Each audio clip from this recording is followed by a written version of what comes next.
Well, I'm sure most of New Zealand, certainly the residents of Dunedin and Otago, have heard by now their local mayors have been elected. Here in Dunedin, it was Dave Cull. He did indeed cull the rest of, see what I did there? Culled the rest of the people who were trying to take him down. He won by 5,000 votes, give or take.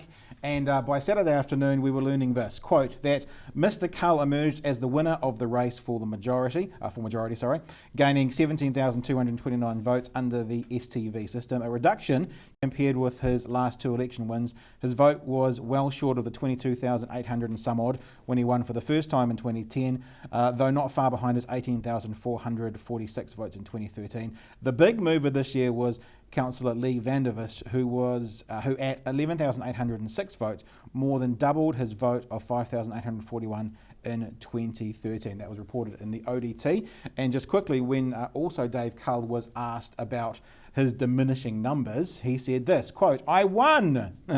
I'm not even going to get into the analysis. There are all sorts of reasons why things change from election to election. The bottom line is that I am delighted to have received the endorsement and support of the community." So there you go. Mayor continues on.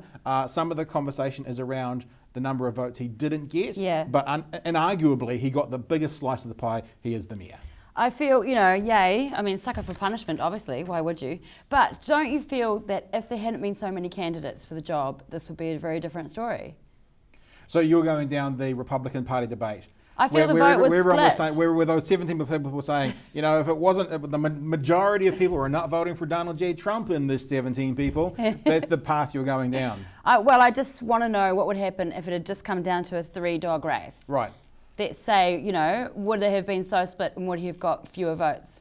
I mean, it's an unanswerable question because you could obviously make the argument that if there were only 3 people, those 6 other people, however many it was, those votes could have gone to Cull as well. So it could have ended up either way. There is also a little bit of news this week about Councillor Lee Vandervis because he's done very, very well as compared to the last few years, and he is back being a councillor along with all those other people. And we should say right now, congratulations to all those who got elected. He said this about the result. Quote, "I am obviously disappointed not to be leading the Dunedin City Council into a new business-like era of living within our means, better infrastructure and cashing up liabilities like council-owned companies Delta and Aurora.